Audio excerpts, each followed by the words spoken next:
பிஸ்மில்லாஹிர்ரஹ்மானிர்ரஹீம். அகிலத்தாரின் நிலச்சகன் மீதும் நம் தூதராகிய முஹம்மது ஸல்லல்லாஹு அலைஹி வஸல்லம் அவர்கள் மீதும் மேலும் அவர்கள் வழிவந்தோர்களின் மீதும் மற்றும் இந்நிகழ்ச்சியை கேட்டுக்கொண்டிருப்பவர்கள் மீதும் சாந்தியும் சமாதானமும் உண்டாகுவதாக. அஸ்ஸலாமு அலைக்கும் வரஹ்மத்துல்லாஹி வபரகாத்து. நான் பேச எடுத்துக்கொண்ட தலைப்பு என்னவென்றால் ஹஜ்ஜும் இப்ராஹிம் அலைஹிஸ்ஸலாம் அவர்கள் பற்றியதாகும். ஹஜ் என்பது இஸ்லாத்தின் 5 அடிப்படை கடமைகளில் ஒன்றாகும். ஒவ்வொரு இஸ்லாமியரும் உடல் மற்றும் பொருளாதாரமாக திறமை பெற்றிருந்தால் அவரது வாழ்க்கையில் ஒரு முறை ஹஜ்ஜினை நிறைவேற்ற வேண்டும். இப்புனித பயணம் புனித மக்கா நகரில் இடம்பெறும். அங்கு இடம்பெறுவதற்கான முக்கிய காரணம் கஹ்பா எனும் புனித ஸ்தலம் உள்ளதால் ஆகும்.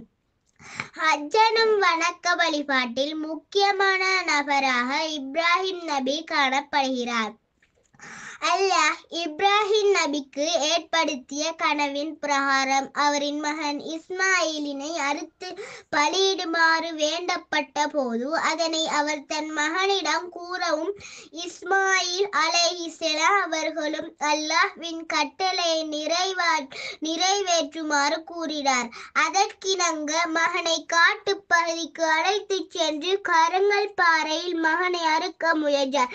கூரான கத்தியின் மூலம் குரல் வளையை அறுத்த போது கத்தி அறுக்க மறுத்தது. பின்னர் அல்லாஹ் வானிலிருந்து ஓர் ஆட்டுக்குட்டியை இறக்கி அதனை அறுத்து பலியிடுமாறு கூறினார்.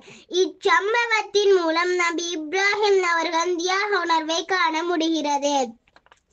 ஹஜ் வணக்க வழிபாட்டில் இப்ராஹிம் நபியின் நம்பிக்கையை வெளிப்படுத்தும் விதமாக கஅபாவை தவாப் செய்தல், ஸஃபா மர்வா ஆகிய மலைகளுக்கிடையிலான ஓட்டங்கள் காணப்படுகின்றன. மேலும் இப்ராஹிம் நபியின் கதை நம் அனைவரையும் நம்பிக்கையுடன் நிறைந்த வாழ்க்கையை வாழ்வதற்கான உற்சாகத்தை வழங்குகிறது.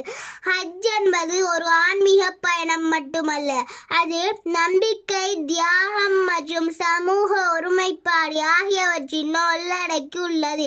எனவே நாம் அனைவரும் இப்ராஹிம் அலைஹிஸ்ஸலாம் அவர்களின் முன்மாதிரியை பின்பற்றி நடக்க வேண்டும். இறுதியாக ஹஜ்ஜானது இப்ராஹிம் அலைஹிஸ்ஸலாம் அவர்களோடு ஒன்றுடன் ஒன்று பின்னி பிணைந்தது என கூறி எனது இப்பேச்சினை முடித்துக் கொள்கிறேன். வஸ்ஸலாம்.